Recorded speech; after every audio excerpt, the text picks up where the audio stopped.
Lama tak berjumpa. Apa kabar, Bu? Apa kabar? Sehat. Sehat. Gimana? Gak senang kau bisa sehat aku keluar dari penjara? Sehat. Alhamdulillah bisa jumpa lagi. Oke. Ya, gimana kabarnya dunia perdebatan? Baik-baik saja, lancar-lancar aja, aman, terkendali, aman. Siap. Gimana bro usahamu untuk menjebloskan aku ke penjara itu? Udah puas kau? Fitnah itu fitnah. Jangan kayak gitu. Oh fitnah itu. Fitnah itu. Oh, berarti bukan kau yang memasukkan aku kemarin ya, bukan ya? Aparat kan itu, anggota kan yang memasukkan. Enggak, masa digeruduk masa aku digeruduk masa 300 orang jam 12 malam.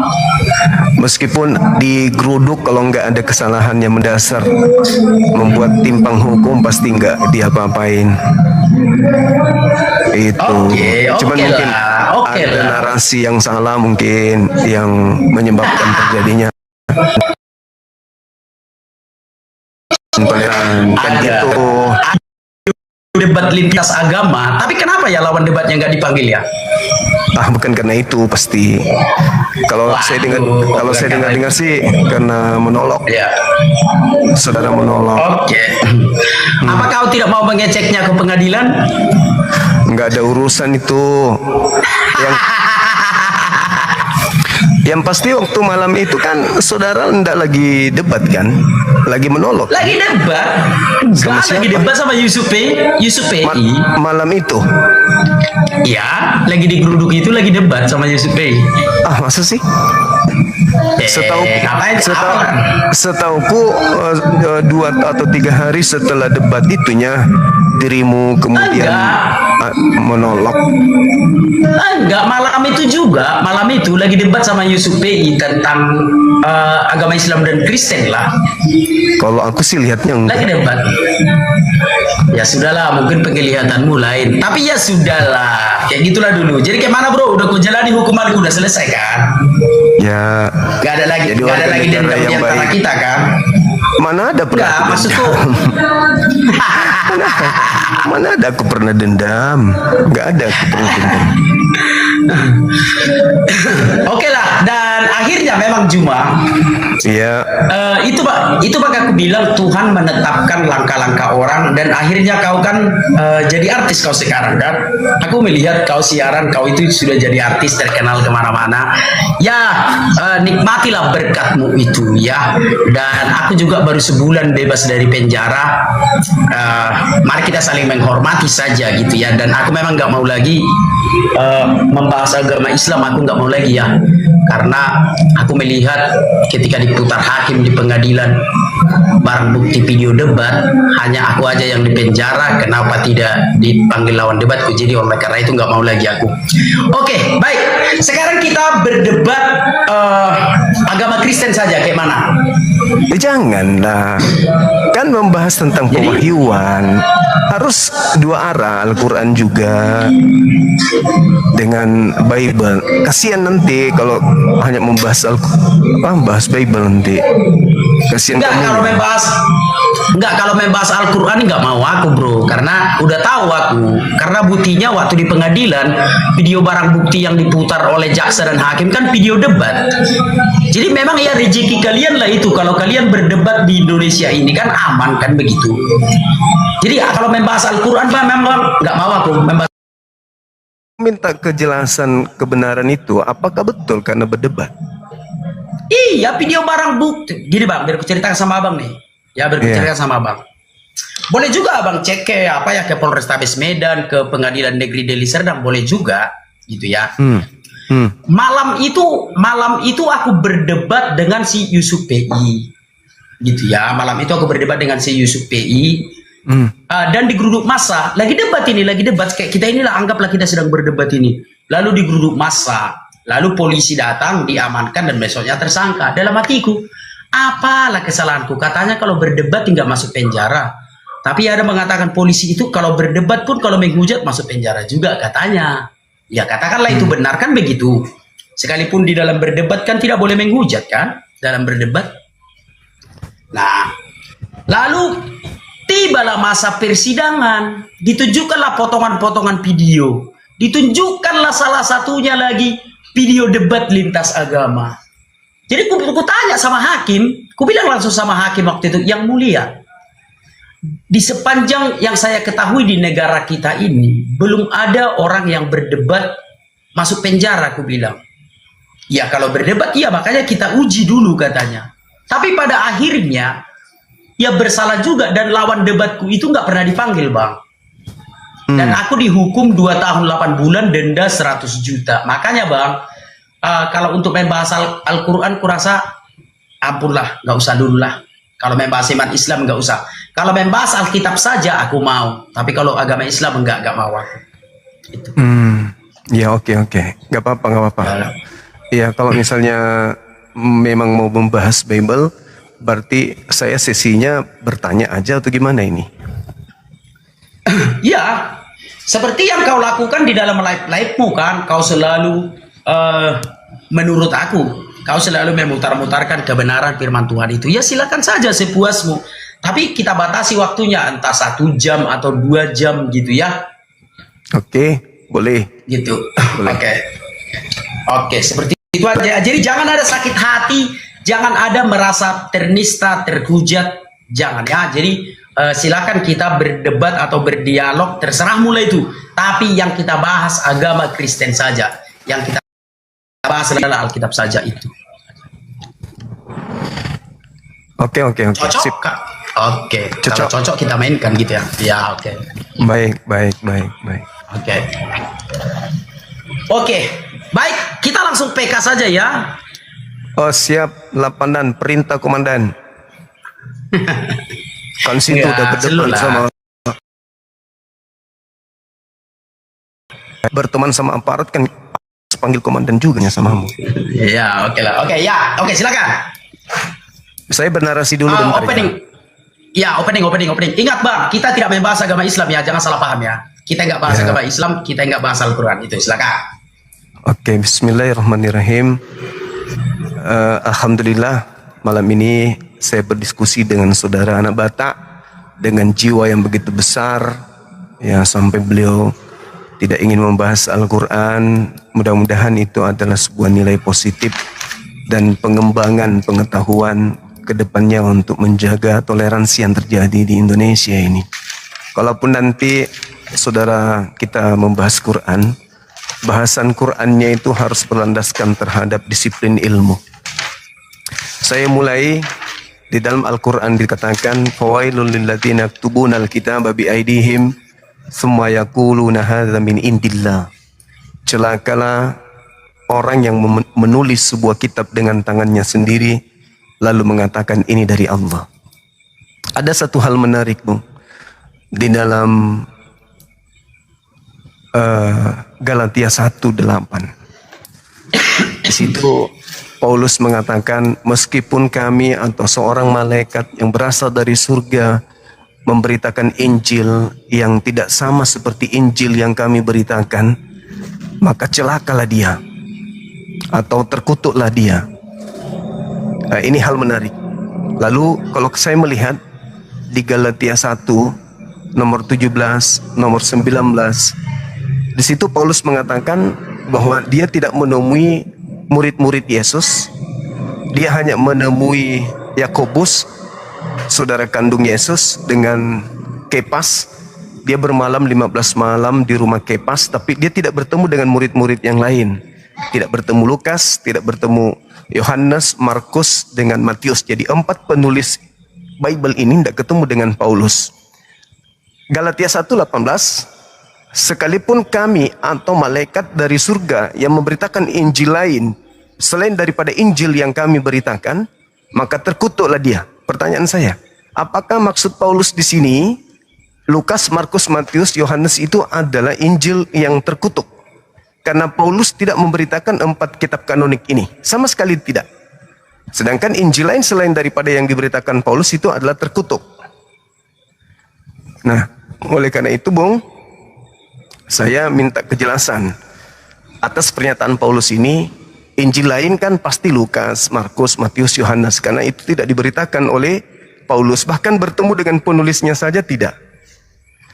Tolong uraikan, Injil yang mana yang terkutuk selain daripada 4 kitab yang kemudian disebut oleh saudara kami Kristen sebagai Injil Lukas, Injil Markus. Sedangkan 4 Injil ini tidak pernah diberitakan oleh Paulus. Injil dari malaikat sekalipun, selain daripada Paulus punya, terkutuk. Berarti termasuk Lukas, Matius, Yohanes, dan Markus. Itu menurut pendalaman materi yang saya lihat dalam surat Paulus Galatia 1 tersebut. Silakan. Habiskan saja waktunya, habiskan saja waktunya. Oke, baik. Saya pendalami lagi, dalami materi ini.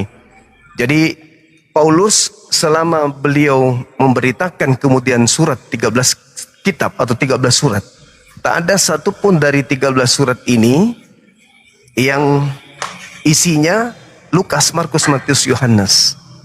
Nah, sedangkan 4 kitab kanonik, ketika mereka menulis surat, Lukas menulis Lukas, Markus menulis Markus, bahkan Paulus menulis 13 suratnya.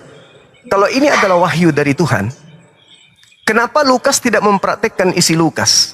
Kenapa Markus tidak mempraktekkan isi Markus? Kenapa Matius dan juga penulis Yohanes tidak mempraktekkan isi kitab-kitab mereka? Intinya, mereka cuma menulis doang, tapi mereka tidak mempraktekkan apa yang mereka tuliskan. Contohlah satu misalnya, Lukas. Apakah Lukas mempraktekkan apa yang dituliskan? Kalau itu adalah wahyu Tuhan, maka dialah yang pertama kali harus mempraktekkan isi kitabnya. Contoh, sunat. Yesus sunat. Kenapa Lukas sendiri tidak ada berita sunat? Kalau itu wahyu Tuhan, maka sejatinya Lukas harus sunat lebih dulu. Nah ini, Markus menceritakan bagaimana Yesus. Kalau itu wahyu Tuhan yang mereka tulis, kenapa Markus tidak mempraktekkan isi kitabnya sendiri? Silakan. Oke.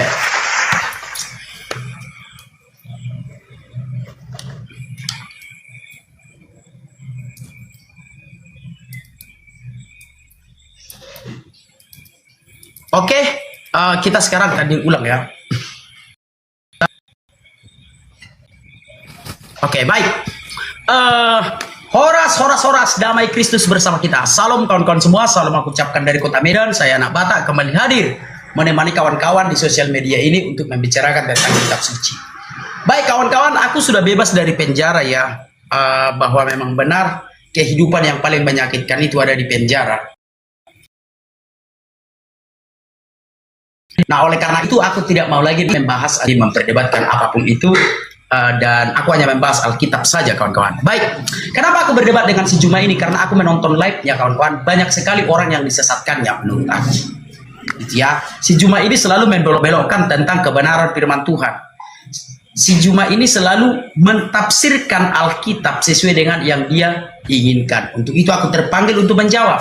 Tadinya aku tidak ingin berurusan dengan mereka. Aku menyerahkannya kepada teman-teman yang lain lah. Aku mendoakan kebaikan dari Tuhan Yesus, agar Tuhan Yesus memberkati Edis TV dan segala macam, biar ada yang menjawab mereka ini pikirku. Tapi karena kulihat pun Edis TV sudah tidak pada pekerjaan pokoknya lagi, nah maka aku terpanggil saudara-saudaraku. Ya kenapa? Karena aku adalah prajurit Kristus.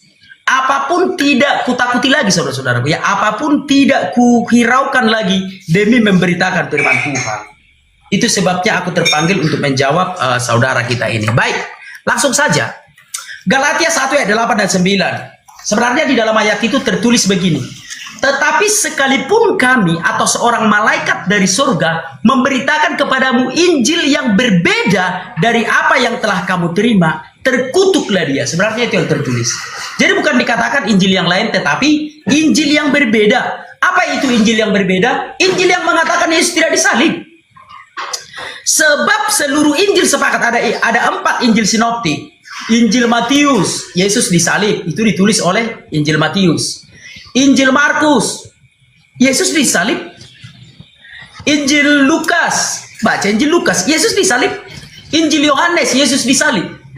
Nah, mana Injil yang berbeda? Yaitu Injil yang mengatakan Yesus tidak disalib. Maka terkutuklah dia. yang memberitakan Injil yang berbeda itu. Paham ya kawan-kawan ya? Sekali lagi aku bacakan nih. Galatia 1 ayat 8 dan 9. Pilihlah sama, yaitu kedua ayat itu. Tetapi sekalipun kami atau seorang malaikat dari surga memberitakan kepadamu Injil yang berbeda dari apa yang telah kamu terima, terkutuklah dia. Injil yang berbeda. Apakah Injil Matius berbeda dengan Injil Markus? Enggak, sama-sama Yesus disalib. Injil Lukas dan Yohanes sama, keempat Injil ini mengatakan Yesus itu disalib.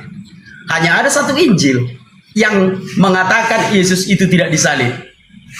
Nggak usah saya sebutkan, udah tahu lah kalian itu. Itu yang terkutuk. Maka orang yang membawa itu pun kawan-kawan terkutuk. Lihat akhir hidupnya terkutuk atau enggak. Yang membawa Injil yang berbeda itu. Paham ya kawan-kawan ya? Itu tentang Galatia 1 ayat 8 dan 9. Nah, berikutnya bagaimana dengan Rasul Paulus? Kenapa Rasul Paulus tidak pernah berbicara tentang apa yang ditulis Matius? Kenapa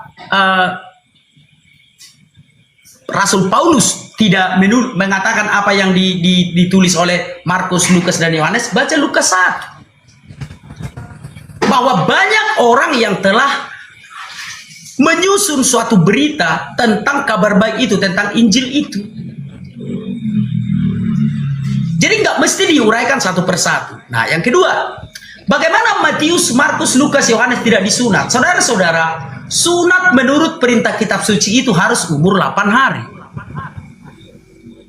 Itu yang tertulis di dalam kitab suci. Ya, harus umur 8 hari lah disunat. Jadi kalau sudah umur 9 hari itu tidak boleh disunat. Di dalam Alkitab memang ada di dalam Kejadian 34. Ada orang yang disunat setelah dewasa, itu sunat karena kasus tali air. Di Kejadian 34. Bacalah dengan seksama Alkitab itu. Nah, jadi kenapa tidak mempraktekkan? Bagaimana mau mempraktekkan udah dewasa? Matius, Markus, Lukas, Yohanes diangkat menjadi murid-murid Tuhan Yesus kan sudah dewasa. Sementara praktek sunat itu adalah praktek umur 8 hari. Dan itu kebiasaan bagi orang Yahudi, saudara-saudaraku. Paham ya? Jadi dua-duanya sudah terbantahkan ya tentang Galatia 1 ayat 8 itu, Injil yang berbeda. Yang kedua tentang sunat, karena Matius, Markus, Lukas, Yohanes, saudaraku, dia terima Yesus ketika dia sudah dewasa. Itu yang bisa ku sampaikan. Silakan. Baik, jadi terima kasih Saudara Anak Batak atas sanggahannya atau jawabannya. Jadi gini, ketika saudara tadi di awal mengatakan aku tidak takut lagi, aku tidak gentar lagi, ya mudah-mudahan itu betul. Karena kata-kata itu juga pernah Anda lontarkan, begitu diserudukan. Kita semua nonton, sedunia orang nonton bagaimana Anda menangis, minta bantuan kan gitu. Ya, jadi nggak usah dikatakan aku nggak takut lagi, aku nggak perlu. Nanti tiba-tiba aja orang datang nangis lagi. Nah kemudian ketika saudara mengatakan Injil lain selain daripada 4 kanonik, tolong Anda baca Tesalonika, satu kitab itu sama sekali tidak membahas tentang salib. Dan ternyata Anda ketika mengatakan bahwasanya penulis daripada Injil lain itu mati dengan cara terkutuk, alhasil Paulus mati dengan cara dipenggal. Ketika Anda nuansa bahasanya Injil lain itu Al-Quran, mungkin Anda harus memperbaiki narasinya. Al-Quran itu bukan Injil. Paham ya? Satu-satunya kitab yang tertuduh ketika Anda menjelaskan itu Tesalonika. Karena Paulus sendiri yang menerangkan, jika kami atau seorang malaikat dari langit, dari surga, yang menceritakan tentang Injil lain selain yang kami beritakan, Anda cari penyakit karena Anda membahas salib. Sementara Tesalonika tidak membahas salib. Berarti penulisnya siapa? Paulus.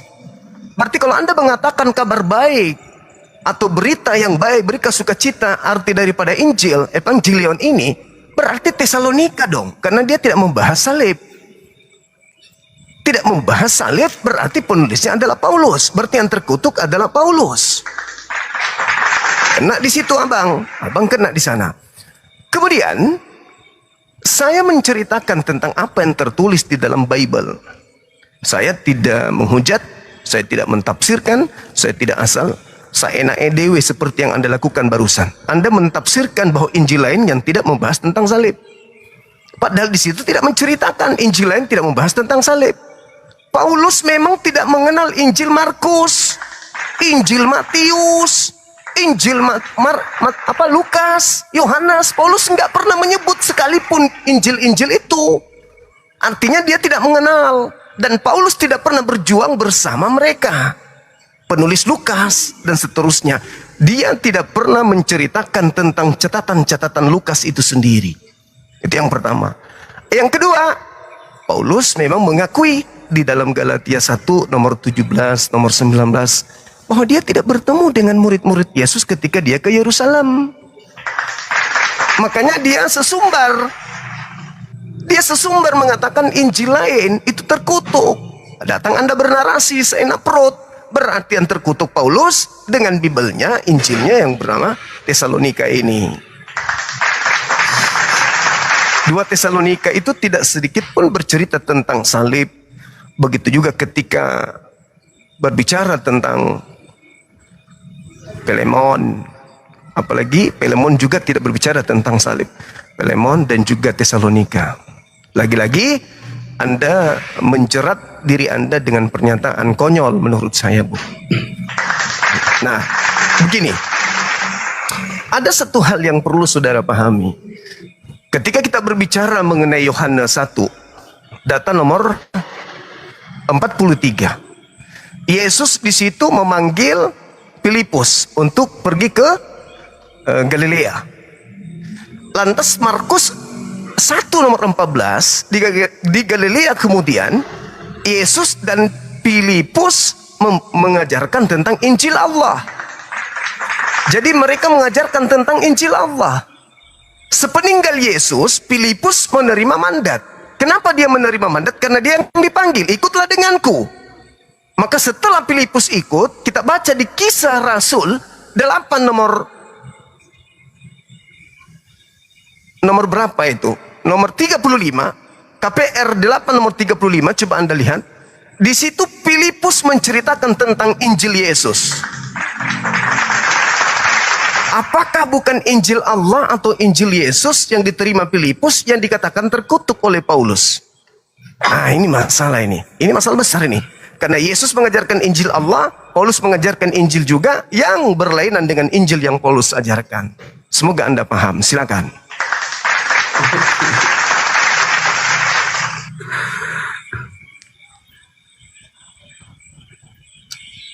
Tap-tap layar kawan-kawan ya. Tap-tap layar sebanyak-banyaknya kawan-kawan. Oke, silakan kita tanding ulang lagi. Oke, baik. Yang pertama, menangis ketika digeruduk. Anak Batak menangis ketika digeruduk. Baik. Masa yang datang ratusan orang, sementara di rumahku kami bertiga, aku, istriku, dan anakku yang masih kecil. Jadi jujur, aku memang sedih waktu itu, ketakutan dan menangis. Dari ratusan orang yang datang, katakanlah bisa kubal-bali 10 orang. Nah, jadi 290 orang lagi kayak mana? Nyawa kami terancam. Jadi memang benar waktu digeruduk itu aku sedikit menangis kawan-kawan ya. Kuakui itu, tapi ya sudahlah. Yang berikutnya, Injil yang lain itu adalah Injil 1 Tesalonika dan 2 Tesalonika. Itu tadi kau bilang kan, karena tidak berbicara tentang salib. Dan penulisnya Injil Tesalonika ini siapa? Paulus. Maka Pauluslah yang terkutuk, yang tidak berbicara tentang salib. Roma, Korintus itu berbicara tentang salib. Itu juga ditulis oleh Paulus. Kenapa kau ukur Paulus dengan surat Tesalonika, tidak dengan surat yang lain yang ditulis Paulus? Karena kau menemukan di dalam surat yang ditulis oleh Rasul Paulus, yaitu di Roma, Korintus, dan banyak lagi, itu menulis tentang salib. Jadi kau jangan mentafsirkan agama kami seenak udelmu Juma.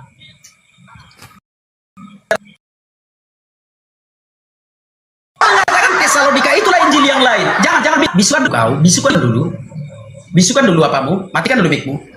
Kan itu tadi kau bilang bahwa Tesalonika itulah Injil yang lain. Siapa penulisnya itulah yang terkutuk, kan begitu. penulisnya Paulus, tapi Paulus juga menuliskan di suratnya kepada Roma, Efesus dan lain-lain berbicara tentang salib. Jadi kau standar ganda lah, aku bilang standar ganda tidak bisa di tesismu itu tidak bisa. Matikan dulu mikmu bang, berisik kali. Matikan dulu mikmu, nanti hidupkan, berisik. Kok bisa ya? Matikan aja dulu mikmu nanti. Kok jadi Berisik, mic matikan dari aja tadi dulu enggak? mikmu. Gimana ceritanya ya? Matikan di sana, Anda yang matikan. Loh, aku sedang berbicara, aku matikan mikku gimana sih? Kau aja matikan mikmu. Nanti kalau giliranmu berbicara, aku matikan mikku. Kayak mana ya? Kayak mana maksudnya? Aku sedang berbicara, masa mikku ku matikan? Tunggu. Matikan aja dulu. Iya, matikan aja mikmu dulu. Matikan dulu mikmu. Mute. Oke, sudah? Oke, baik. Itu tentang Tesalonika, bahwa tesismu itu gagal ya. Kau menuduh Paulus itu memberikan Injil yang lain karena ketika suratnya ke Tesalonika tidak membahas salib. Paham ya saudaraku ya? Sementara Paulus menulis surat ke Roma membahas salib, kau standar ganda. Kiranya kau paham. Berikutnya, Paulus tidak bertemu dengan murid Tuhan Yesus. Memberitakan firman Tuhan itu enggak selalu bersama-sama, saudara-saudara. Enggak. Ya, Thomas. Kenapa Thomas tidak bertemu dengan Paulus? Karena Paulus itu memberitakan firman Tuhan di Roma, di Korintus, sementara Thomas ke India. Jadi tidak bisa ada alasanmu mengatakan mereka tidak bertemu dengan murid-murid Tuhan Yesus, karena pemberitaan firman Tuhan Yesus itu ke seluruh penjuru dunia. Nggak mesti bersama-sama. Oh, sekali ayo ke sana semua, nggak seperti itu. Jadi diutus berdua-dua seperti yang ditulis dalam Injil Lukas. Yang keenam, Yesus mengajarkan Injil Allah, saudara-saudaraku. Cuma kiranya kau cerdas sedikit. Tuhan Yesus tidak pernah memberitakan Injil Allah. Allah Subhanahu wa taala itu temannya orang Islam, Tuhannya orang Islam, saudaraku. Bukan itu Tuhan yang disembah orang Kristen dan Yahudi, bukan. Selalu kukatakan itu kepada kawan-kawan, kita saling menghormati saja. Jadi tidak pernah Yesus memberitakan Injil Allah. Allah Subhanahu wa taala itu adalah sesembahannya orang Islam. Kami hormati itu. Jadi kita tidak membicarakan sekarang agama Islam dan kita tidak membicarakan Allah. Karena itu sesembahannya orang Muslim. Yang kita bicarakan sekarang adalah iman Kristen, dan orang Kristen tidak menyembah Allah Subhanahu wa taala, saudaraku. Paham ya? Jadi jangan menyamanyamakan. Tuhan kita berbeda, nikmati aja. Agama kita berbeda, Tuhan kita berbeda.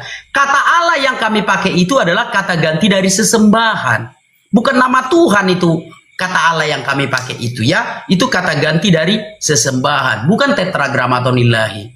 Jadi Yesus tidak pernah mengajarkan tentang Injil Allah Subhanahu wa taala. Enggak pernah itu, saudaraku. Paham ya? Saling menghormati aja kita, saling menghormati, nikmati Tuhan masing-masing gitu. Itu. Oke, lanjut. Oke, baik. Jadi gini, Bung. Ketika keberatan saya menyebutkan Injil Allah, maafkan saya, yang tertulis di Bible Anda begitu. Kata Injil itu juga kan dari Quran. Itu bukan dari Bible. Jadi harusnya Evangelios Apa atau kalau ya, bikin waktunya. Kalau pingin kali kemudian menggunakan kata Injil, ya silakan aja menggunakan pakai Injil. Tetapi di situ kan tertulisnya ALLAH, mau tidak mau kembali kepada asal kata, yaitu dari Quran, Allah. Nah, kalau Anda ingin kembali ke rujukan bahasa aslinya kan Theos. Katakan saja Injil Dewa atau Injil Tuhan atau Injil apa gitu. Jangan sebut di situ Injil Allah, karena begitu tertulis di Bible. Jadi sangat jelas apa yang diurai di dalam kitab saudara. Kalau Anda mengatakan Tesalonika tidak membahas salib, kan itu uraian Anda tadi di awal. Bahwa Injil lain yang dimaksud oleh Paulus adalah Injil yang tidak membahas salib. Jangan ketelan lagi tuh liurnya tuh. Anda sendiri yang mengatakan itu. Kalau Galatia kan itu untuk orang yang di Galatia. Sementara kalau Filemon itu kan orang yang berbeda, jemaat yang berbeda. Filemon itu dituliskan kemudian oleh Paulus untuk orang-orang yang ada di Efesus. Sedangkan Tesalonika adalah orang-orang yang ada di Tesalonika, yang ada di Yunani. Itu Anda harus paham itu. Artinya bahwa ketika Anda mengatakan Injil lain adalah Injil yang tidak membahas salib, ya Injilnya Paulus dong, Tesalonika dengan Filemon. Matinya bagaimana? Digorok. Itu fakta, itu real. Jadi lain kali kalau memberikan narasi, tolong yang tidak menghantam akidah agama Anda sendiri, ajaran agama Anda. Injil lain, kenapa saya katakan bahwa Injil Lukas, Injil Matius, Injil Yohanes? Kan dia mengatakan terkutuklah orang yang memberitakan Injil lain, sekalipun malaikat, yang tidak sama seperti yang kami beritakan. Loh, kami di sini Paulus dengan siapa? Dengan murid Yesus. Dia sendiri mengakui tidak bertemu dengan murid Yesus. Berarti dia sendiri dengan krunya sendiri. Berarti Injil yang dimaksud itu bukan yang diajarkan oleh Filipus, bukan yang diajarkan oleh Yesus. Yesus memberitakan Injil Allah di dalam Markus 1:14. Itu bantah itu. Apa buktinya? Satu, Yesus mengatakan, segala firman yang engkau berikan kepadaku telah aku sampaikan kepada mereka. Yesus ternyata membawa firman, membawa Injil. Dan Injil yang diberitakan Yesus itu adalah Injil Allah. Allah memang Injil Bapa yang diterima dari Bapa, yang Yesus sampaikan kepada muridnya. Bukan Injil Paulus. Beda dengan Injil Paulus. Injil Paulus dituliskan berdasarkan kehendak dia sendiri, bukan karena firman Tuhan. Berbeda dengan Yesus. Aku tidak berkata-kata dari diriku sendiri. Kalau Paulus, aku berkata-kata dari diriku sendiri, bukan firman Tuhan yang aku beritakan. Beda kelasnya. Jadi Yesus memberitakan Injil Bapa, Filipus memberitakan Injil Yesus. Dua manusia ini saling tarik-menarik. Yohanes 1 nomor 43. Yesus memanggil Filipus. Kemana? Ke Galilea. Untuk apa? Beritakan Injil Bapa. Lalu kemudian di Injil Bapa ini Yesus memberikan kepada Filipus. Filipus menceritakannya kembali. Masya Allah, barakallahu fiik. Subhanallah. Sahabat Zos. Syukran. Syukran, Masya Allah. Jadi ketika kemudian dikatakan di dalam kitab saudara, Filipus memberitakan Injil Yesus. Mana Injil Yesus ini? Jangan-jangan ini yang diurai di Al-Quran. Injil Yesus ada, Injil Bapa ada. Lah, Paulus memberitakan Injil yang mana? Meskipun ada malaikat dari langit memberitakan Injil yang lain daripada yang kami beritakan, terkutuk. Bukan main-main loh, terkutuk. Injil Lukas terkutuk, Injil Markus terkutuk, Injil Matius terkutuk, Injil Yohanes terkutuk. Terkutuk. Kenapa terkutuk? Karena Paulus tidak memberitakan 4 Injil ini. Terkutuk. Jadi Paulus mengutuk Injil 4 itu. Kalau Anda mengatakan, oh tidak Bang Suma, yang dikutuk itu yang tidak memberitakan tentang penyaliban. Loh, Paulus juga tidak memberitakan tentang penyaliban melalui Tesalonika, tidak. Melalui Filemon juga tidak. Ya kembali lagi ke Paulus. Jadi hanya ada 2 Bung yang terkutuk. Apakah penulis kitab kanonik atau Paulus sendiri yang terkutuk? Salah satunya atau dua-duanya. Itu fakta, itu real. Itu mungkin penyebabnya sehingga kitab Anda direvisi setiap saat. Mungkin karena penulisnya dikutuk semua. Begitu saudaraku, silakan.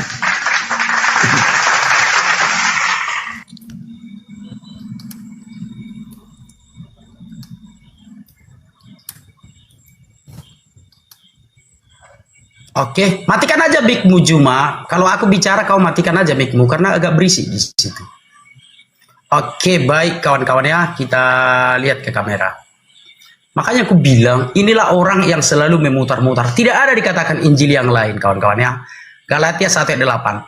Tetapi sekalipun kami atau seorang malaikat dari surga yang memberitakan kepada kamu suatu Injil yang berbeda dengan Injil yang telah kami beritakan kepadamu, terkutuklah dia. Jadi bukan Injil yang lain, saudara-saudaraku, Injil yang berbeda. Apakah berbeda antara Injil Matius dengan Injil Markus? Enggak, sama. Bagaimana dengan Injil Lukas? Apakah berbeda? Enggak. Sama, Yesus disalib, bangkit dari kematian. Injil Yohanes enggak berbeda. Ya, sama. Injil yang lain yang mengatakan Yesus tidak disalib itulah Injil yang berbeda.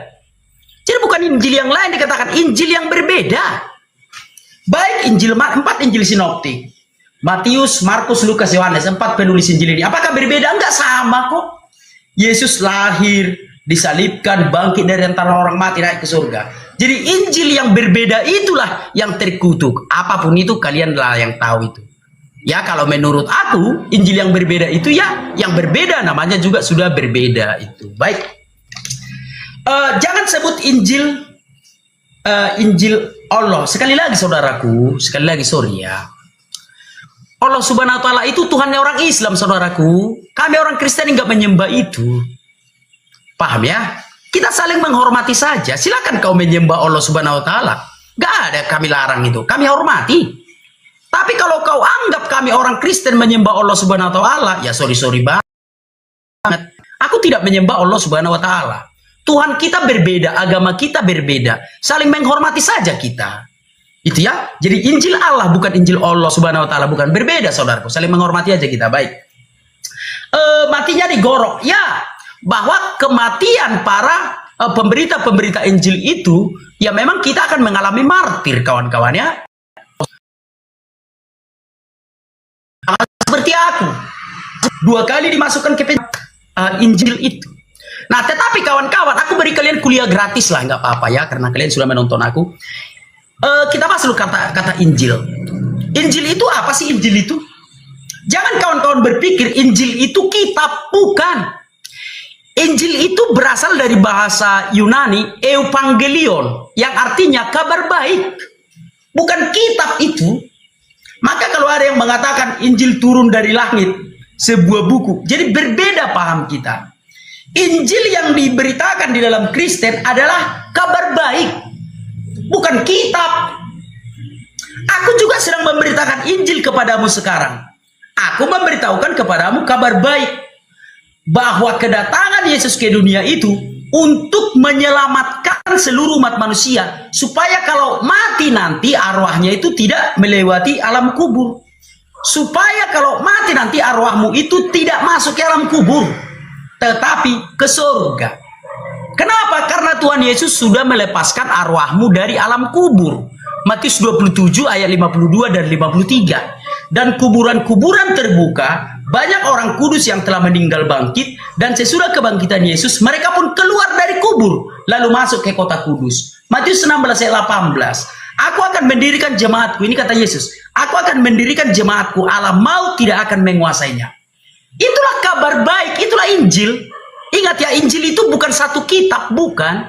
Tapi Injil itu adalah kabar baik. Jadi kabar baik itu supaya kalau kau mati, kau tidak mengalami siksa kubur. Supaya kalau kau mati tidak melewati alam kubur, ikut Yesus. Itulah kabar baiknya. Kalau untuk kehidupan di dunia ini, iblis pun bisa memberkatimu, bisa. Tapi satu-satunya yang tidak bisa dilakukan oleh siapapun adalah membebaskan arwahmu dari alam kubur itu. Hanya Yesuslah yang bisa membebaskan arwahmu dari alam kubur itu. Supaya jikalau kau mati, arwahmu itu tidak masuk ke alam kubur, tapi ke surga. Itu kabar baiknya, itu Injilnya. Paham ya? Maka sering kukatakan kepada penonton-penontonku, terutama yang sudah ujur, ayo sebelum kau mati terima Yesus, supaya arwahmu tidak masuk ke alam kubur. Karena iblislah penguasa alam kubur itu. Ingat ya, Yesus sudah membebaskan arwah manusia dari alam kubur.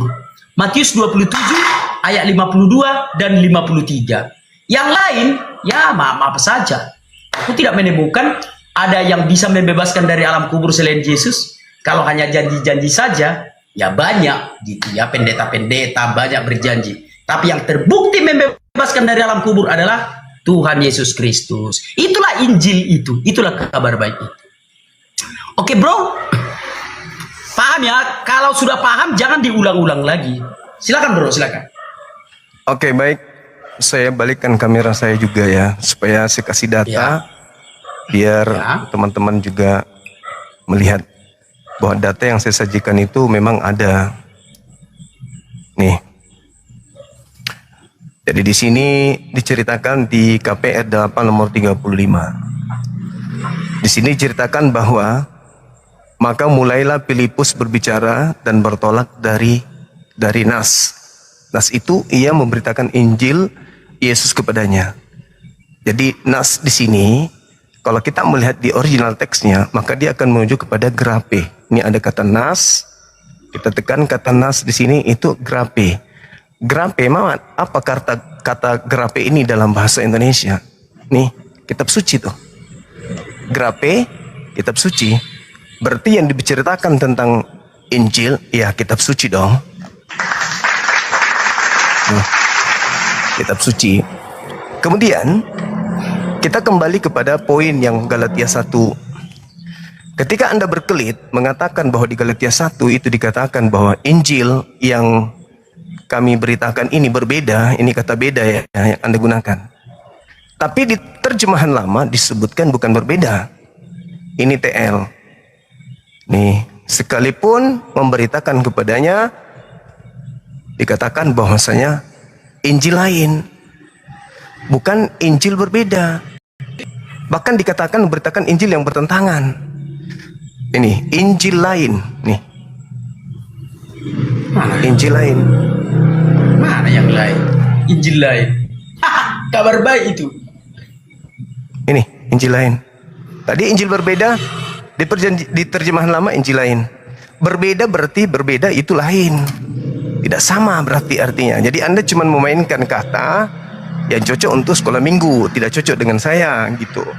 Jadi saudara anak Batak, yang kita bahas di sini adalah apakah Paulus mengajarkan Lukas, buku Lukas? Apakah Paulus mengajarkan buku Matius? Gitu. Kalau tidak, berarti terkutuklah dari penulis kitab tersebut. Anda kalau lari kepada terjemahan Evangelion, kenapa enggak dari awal? Kenapa Anda tidak membahas dari awal bahwa yang dimaksud di sini bukan buku, tetapi di awal itu adalah yang tidak memberitakan tentang penyaliban.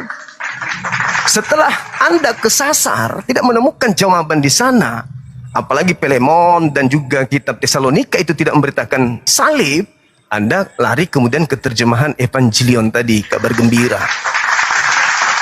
Sama aja, kabar gembiranya mana di Filemon? Kabar gembiranya mana di Tesalonika tentang salib? Kan gak ada juga. Terkutuk lagi Paulus karena memberitakan kabar gembira yang tidak sama seperti yang lain. Dia sendiri yang tidak menuliskan kepada jemaat yang ada di Efesus, yang ada di Yunani sana. Itu fakta. Anda tidak bisa kemana-mana. Kenapa? Sekali lagi saya katakan, kalau yang dituliskan Lukas itu firman Tuhan, wahyu dari Tuhan, kenapa Lukas tidak mempraktekkan isi Lukas? Kenapa penulis Matius tidak mempraktekkan kitabnya sendiri? Seperti Nabi Musa mempraktekkan kitabnya sendiri. Seperti Nabi Daud mempraktekkan isi kitabnya sendiri. Paulus tidak mempraktekkan isi kitabnya sendiri. Markus menulis tapi tidak praktekkan kitabnya sendiri. Kenapa begitu? Kalau wahyu Tuhan, maka terikat. Yang harus mempraktekkan lebih dulu adalah yang menerima. Catat itu baik-baik. Kalau wahyu Tuhan terikat kepada mereka. Tapi faktanya, Paulus tidak terikat Lukas. Lukas tidak terikat kemudian tulisan-tulisan Paulus. Begitu juga penulis lainnya. Masing-masing tidak saling terikat. Masing-masing berdiri di kitab mereka sendiri. Apakah ini firman Tuhan? Kan itu pewahyuan yang Anda bahaskan. Tema yang Anda pilih. Nah sekarang, mana buktinya Lukas mempraktekkan sunat pada hari ke-8? Tolong tunjukkan di mana Lukas disunat. Dia mencatat Yesus pada bab 2 nomor 21 22 pada hari ke-8 Yesus disunat. Apakah Lukas disunat? Mana buktinya? Dia menulis tapi dia tidak mempraktekkan. Itu teori omong kosong aja berarti. Silakan.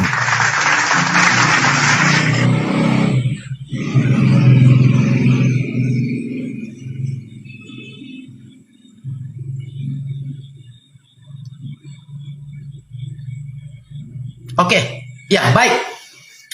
Bagaimana dia mempraktekkan sunat? Contoh seperti rasul-rasul yang lain lah, Petrus. Bagaimana Petrus mau menunjukkan sunat kepadamu? Wah, Petrus itu udah dewasa mengikut Yesus. Tapi sebagai orang Yahudi, mereka disunat pada usia 8 hari, saudara-saudara. Aku pikirlah Juma ini punya kualitas, rupanya nol.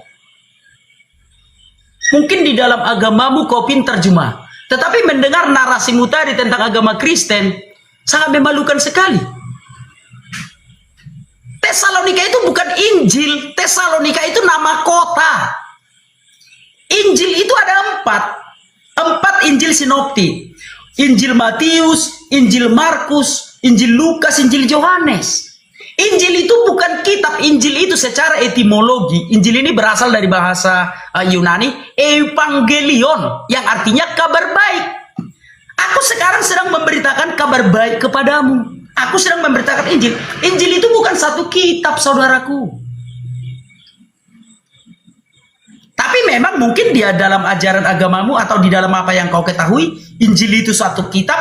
Makanya jangan laga, jangan ukur sudut pandang iman Kristen dengan sudut pandang agamamu.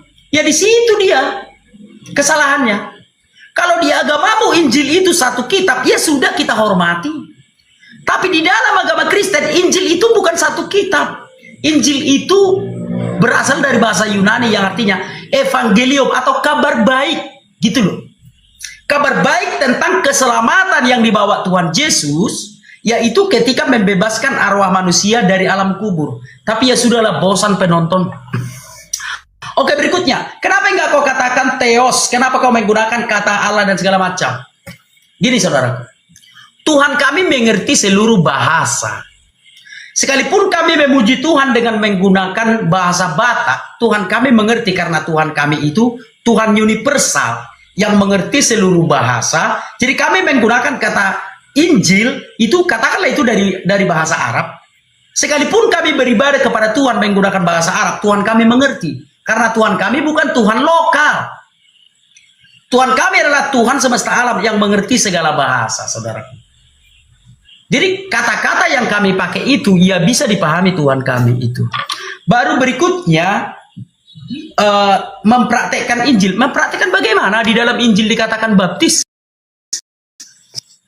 Bahkan murid-murid Tuhan Yesus, Matius 28 ayat 19. Jadikan seluruh bangsa muridku, baptislah mereka atas nama Bapa dan Putra dan Roh Kudus. Itu kan Yesus yang ngomong, saudara. Dan seluruh murid-murid Tuhan Yesus melakukan itu, termasuk Matius, Markus, Lukas, Yohanes. Kan banyak membaptis. Yohanes memberitakan firman Tuhan ke Efesus, membaptis di sana orang, satu-satunya adalah yang terkenal itu Santo Polikarpus. Polikarpus membaptis, yang menjadi penerusnya secara hierarkis Santo Irenaeus. Santo Irenaeus membaptis, memberitakan firman Tuhan. Penerusnya secara hierarki itu Hippolytus. Jadi memang para murid Tuhan Yesus secara hierarki sampai gereja Katolik sekarang itu semua membaptis, artinya melaksanakan apa yang dituliskan dalam Injil, kawan-kawan. Kan itu yang tertulis dalam Injil. Baptislah mereka. Siapa yang percaya, ini ya, tunjukkan dulu ya kawan-kawan ya, siapa yang percaya dan dibaptis akan diselamatkan. Maaf saudaraku ya, ini perintah Tuhan Yesus ya. Jangan nanti kalian bilang enggak ya. Ini Yesus yang ngomong, saudaraku ya. Siapa yang percaya dan dibaptis akan diselamatkan, tetapi siapa yang tidak percaya akan dihukum. Enggak ada tertulis di sini kata Yesus. Siapa yang percaya dan disunat akan diselamatkan. Tapi payah ya, ini di Konoha ya. Yang tertulis di situ, siapa yang percaya dan dibaptis, itu kata Tuhan Yesus. Siapa yang percaya dan dibaptis akan diselamatkan. Makanya aku dibaptis. Paham ya? Jadi seluruh orang Kristen melakukan apa yang tertulis dalam keempat Injil sinoptik itu, gitu saudaraku. Kalau kau mengaku pengikut Yesus, ingat ya, kalau kau mengaku pengikut Yesus, kau harus baptis, bukan sunat. Karena Yesus memerintahkan siapa yang percaya dan dibaptis akan diselamatkan. Kalau kau mengaku pengikut Yesus, kan begitu. Tapi kalau kau bukan pengikut Yesus, pengikut Tuhan yang lain, ya silahkan saja, saling menghormati aja, toleransi aja. Tapi kalau kau mengaku pengikut Yesus, harus dibaptis, bukan disunat gitu loh saudaraku. Jadi mari kita toleransi, saling menghormati agama kita masing-masing itu. Oke. Ada beberapa hal yang menarik yang semestinya Anda konsen terhadap pembuktian kalau kitab Anda itu wahyu dari pencipta langit dan bumi. Tapi Anda malah berkutik di hal-hal yang tidak penting. Nah, sekarang saya ingin bukti setelah Anda bernarasi banyak hal yang ganjil di sini. Yang pertama, Anda mengatakan bahwa Lukas disunat. Dalilnya mana? Anda ingin mengatakan dia orang Yahudi? Bukan. Lukas itu bukan orang Yahudi. Dia orang Yunani. Dia non-Yahudi. Dia lahir di Antioquia. Ya. Nah, sekarang ketika dia dewasa menulis surat tentang Yesus dan itu adalah wahyu dari Tuhan, kenapa Lukas tidak mempraktekkan? Oh, karena dia sudah dewasa. Bukankah Abraham juga sudah tua, baru sunat? Kenapa dia nggak mempraktekkan? Kenapa dia cuma berteori kalau itu firman Tuhan? Firman Tuhan sendiri kok dia langgar. Terus tunjukkan di mana Lukas pernah dibaptis. Saya minta dalil. Lukas dibaptis itu di mana tertulis? Satu, dia tidak sunat. Dua, dia tidak dibaptis. Tuh, Yesus ke sinagoge ibadahnya, Mikdas. Dia membaca Torah. Di mana Lukas ke Mikdas? Di mana hari Sabat menjadi hari ibadahnya daripada Lukas? Di mana pernah dia membaca Torah Lukas ini? Tidak ada.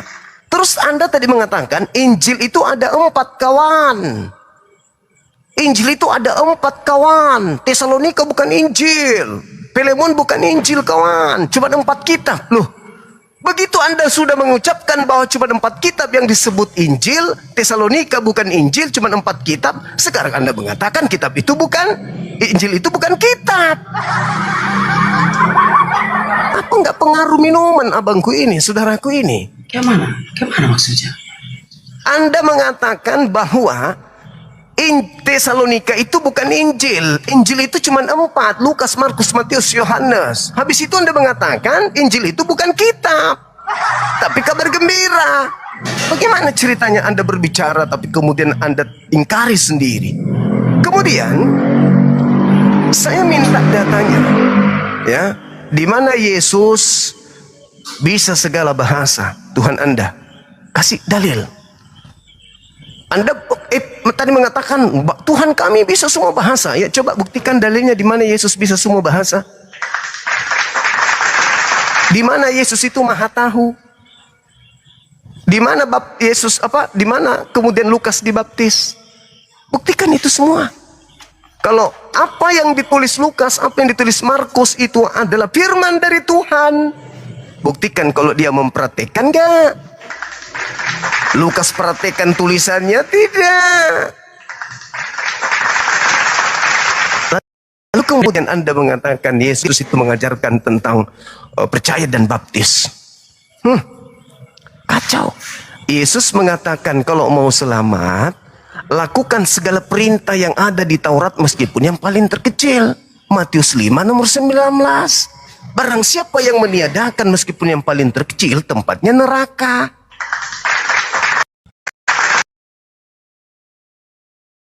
Lagian Yesus membaptis.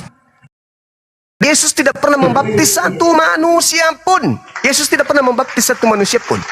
Tunjukkan dalilnya di mana Yesus pernah baptis orang. Gak ada.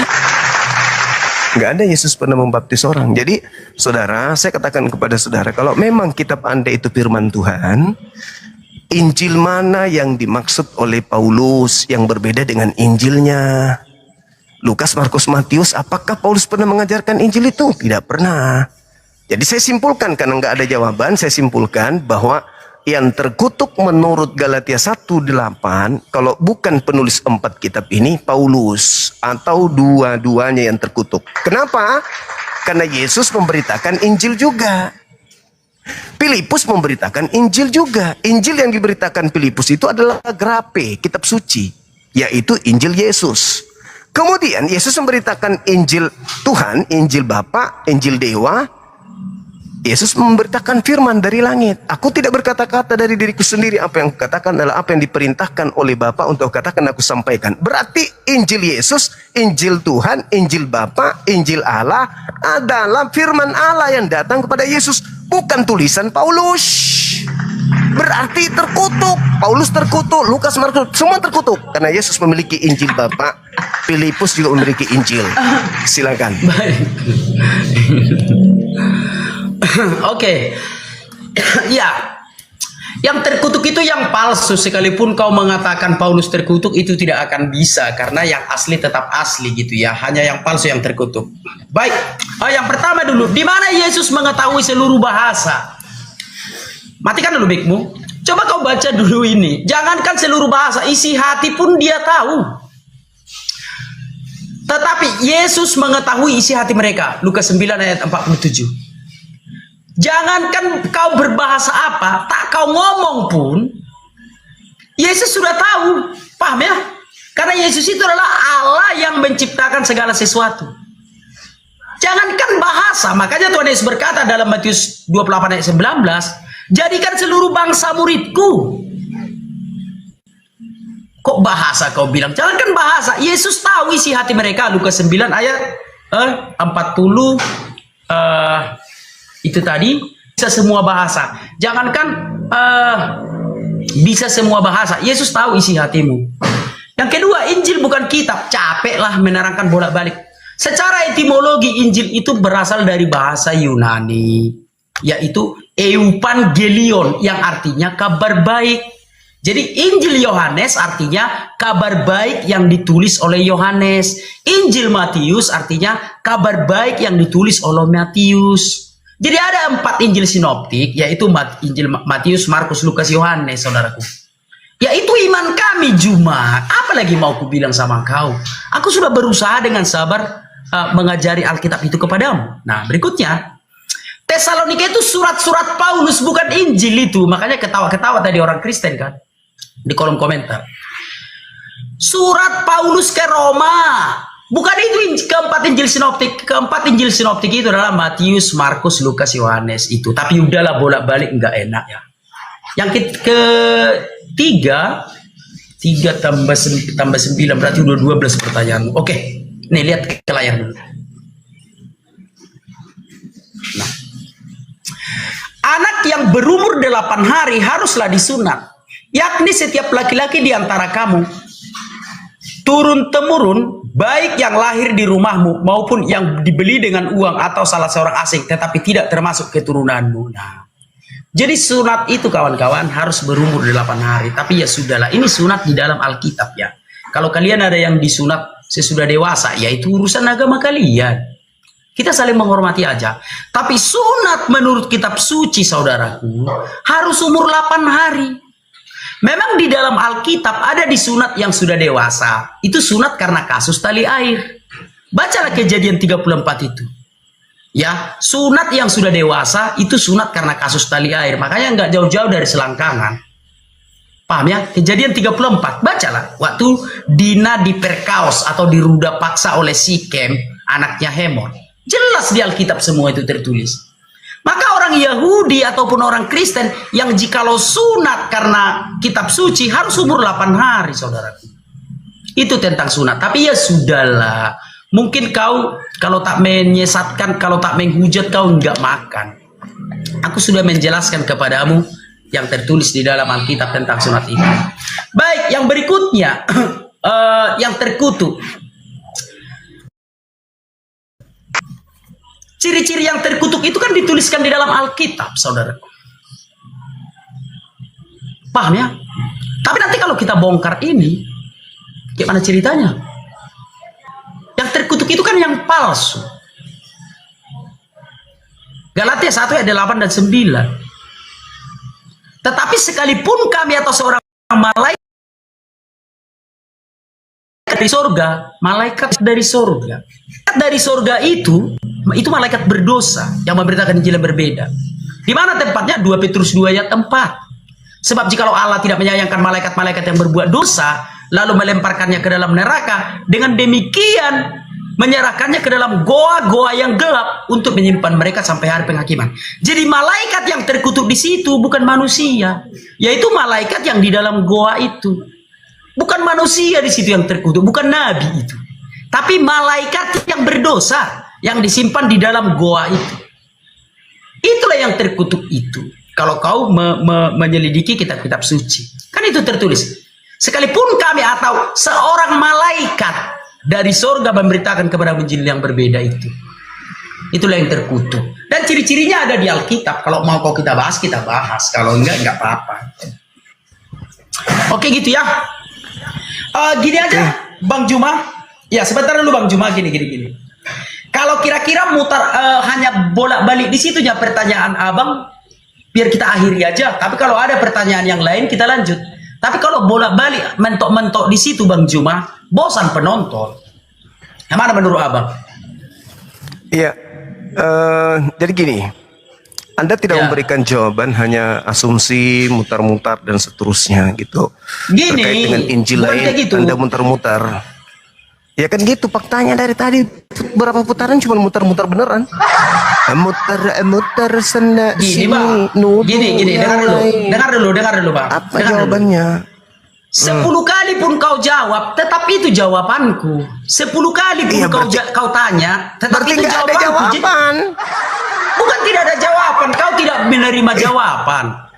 Jadi Loh, kalau sekarang tidak begini, ada Bung. lagi, Oke, udah. oke. Kira-kira ku tanya kau. Sekarang Dengarkan ku tanya saya. kau. Sebentar. Bertanya kau. Dengarkan dulu. Masih ada pertanyaan. Udah.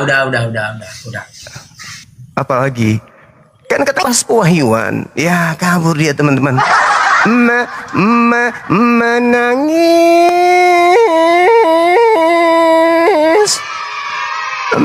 mengharapkan bisa memenangkan diskusi lawan Bang Suma, tapi ternyata menggali kuburan sendiri.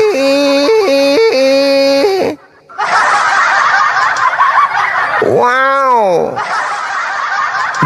Pernyataan terakhirnya 2 Petrus 2 nomor 4. Nggak malu dia. Maria pada hari Minggu pagi-pagi dia masuk ke goa, tapi dia tidak menemukan mayat Tuhannya. Yang ditemukan hanya 2 malaikat di dalam gua.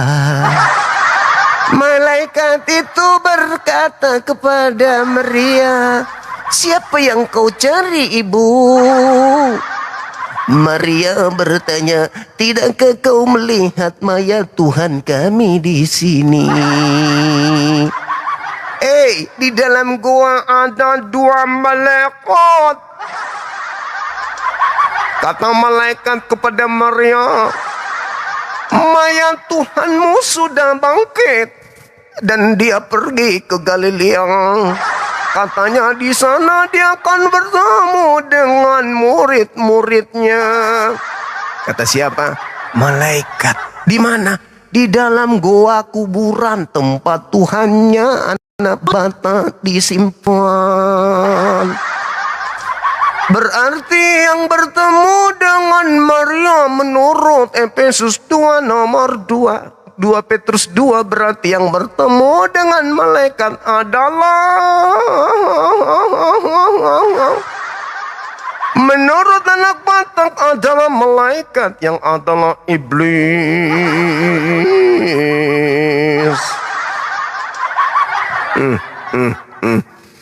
Sekalipun kami atau malaikat dari surga yang memberitakan Injil lain.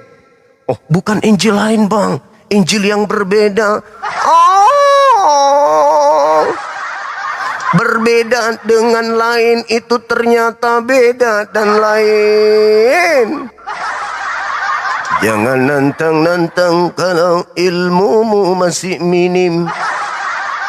Aku belum bertanya, baru 2 pertanyaan tak terjawab. Kenapa Lukas tidak memperhatikan isi Lukas? Kenapa Lukas tidak dibaptis? Dan satu kebohonganmu barusan. Kau berbohong. Kau bilang Lukas 9 nomor 40 bercerita tentang Yesus mengetahui seluruh isi hati muridnya. Bohong kamu, dompret. Tak ada bunyinya Lukas 9 begitu. Kamu mulai jadi penipu lagi. Tadi kau bilang tidak akan aku bahas tentang agamamu. Tapi ujungnya tadi kau mengatakan aku akan bahas lagi agamamu. Kan babi. Lain di mulut, lain di hati. Lain di teori, lain di praktek. Saya bertanya tentang Injil Allah yang dibahas Yesus. Juga bertanya tentang Injil Yesus yang dibahas Filipus. Tapi keok tidak kesentuh ke sana. Padahal saya ingin bertanya, Injil Allah yang diberitakan Yesus, apakah Injil Lukas, Markus, Matius, Galatia, dan seterusnya? Kalau tidak berarti lain dengan Injil yang Paulus beritakan. Mana yang terkutuk? Injil Yesus apa Injil Paulus? Semuanya hancur berantakan. Oke teman-teman sekalian, saya kalau jadi orang yang seakidah, seagama dengan anak Batak tadi, malu aku, malu membahas tentang pewahyuan Galatia 1:18 mencuet. Aku belum apa-apa. Aku tadi pingin dia bahas Islam juga biar aku melakukan penekanan. Aku nggak bisa melakukan penekanan. Dia cerdik. Tadinya dua arah. Kalau cuman satu arah aku cekek lehernya, dia mati tidak hormat. Karena nggak membahas Quran. Tapi kalau membahas Quran tadi, aku matikan dia dengan dua langkah. Di dalam Islam dilarang membunuh lawan yang tak berdaya. Tak boleh kita membunuh lawan ketika mereka melawan. Ini nggak ada perlawanan, cuman pasrah doang. Sudahlah. Tesalonika tidak membahas tentang salib, Filemon juga tidak membahas tentang salib, dan kitab yang tidak membahas tentang salib katanya Injil pelusu. Injil pelusu dan penulisnya terkutuk. Pelusu dong, matinya terkutuk dong, disembelih. Lalu dia mengatakan, aku nggak mau bahas agama lu, kata dia. Ujung-ujungnya aku akan membahas agama lu. Udah kepepet. Udahlah Bang Suma, kalau nggak ada lagi, belum selesai kun jawab langsung keluar. Aku belum menjawab langsung menghilang di peredaran. Tonton itu guru kalian, tonton tuh sudah bawa nama. Aku sebagai keluarga Batak malu punya wakil pendebat pakai nama Batak, ilmu nihil. Cuman modal semangat doang dengan kalung yang besar. Ilmu nggak ada. Aduh, ini yang nantang kayak gini kelasnya. Malukan. Kelas jangkrik. Kelas jangkrik teman-teman. Susah dia mau menghadapi kita, susah. Ilmu nihil, tak ada ilmu. Mungkin ada pengobat rindu, pengobat lukanya anak Batak di sini, silakan naik.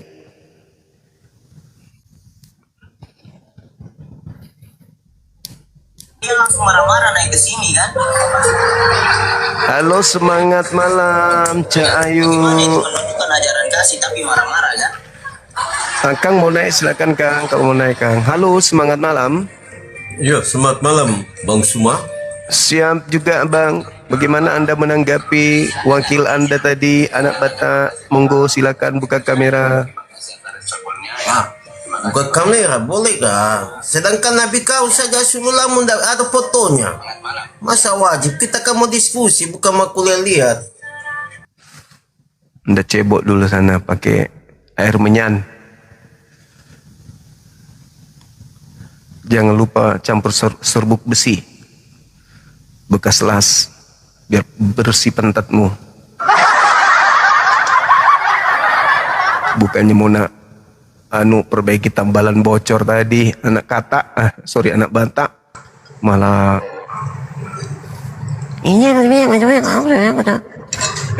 Assalamualaikum warahmatullahi wabarakatuh. Waalaikumsalam warahmatullahi wabarakatuh.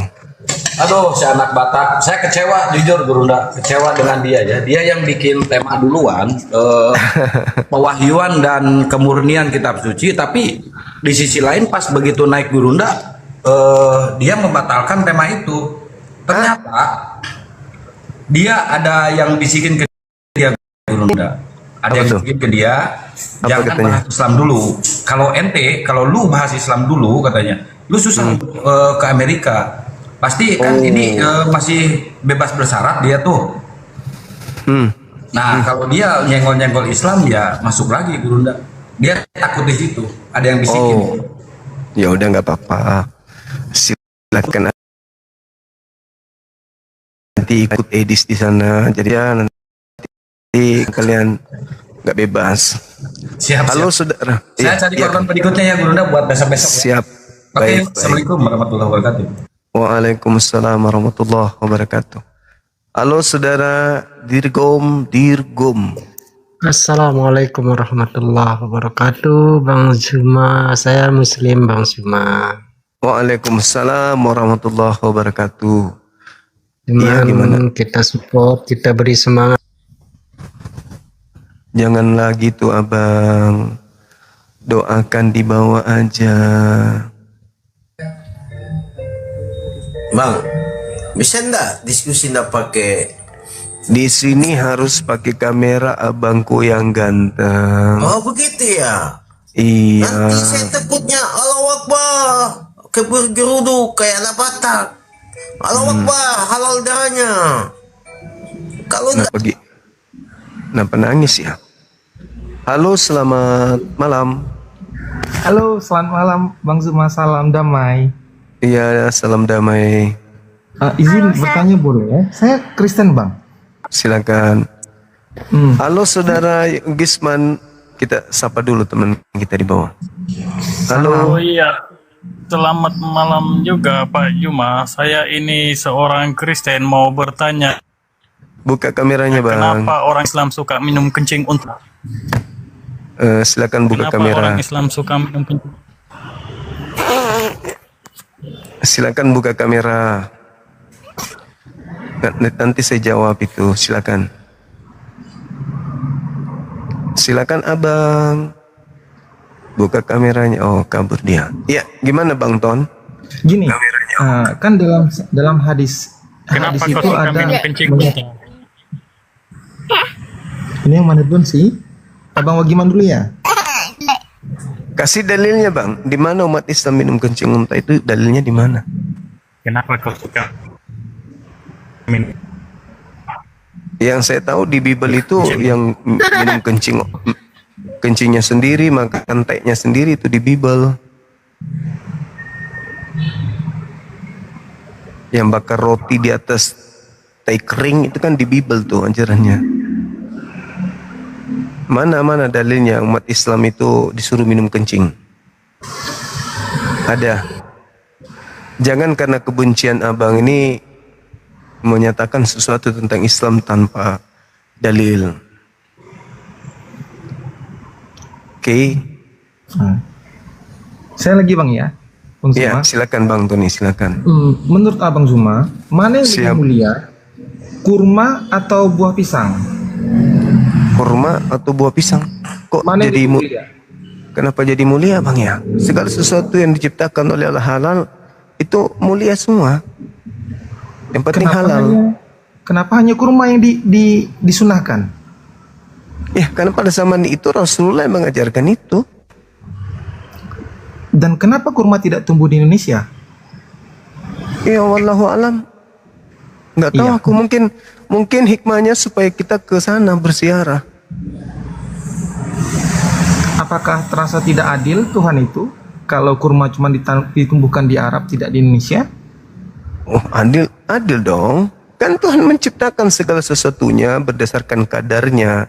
Bisa jadi di Indonesia belum bisa kemudian untuk dibudidayakan.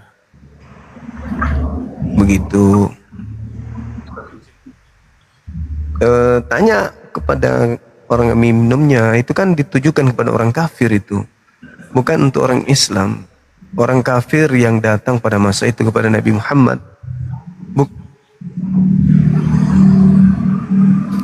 Saya mau kencing onta, gue minum, yang penting saya tidak menyembah Tuhan yang dipantek oleh orang Romawi di tiang salib. Itu abangku. Mau makan tai sekalipun, yang penting jangan menyembah bangkai. Gitu dong. Coba-coba yang punya ilmu lah. Yang punya ilmu. Yang punya ilmu naik ke atas. Jangan yang cuman karena kebencian doang.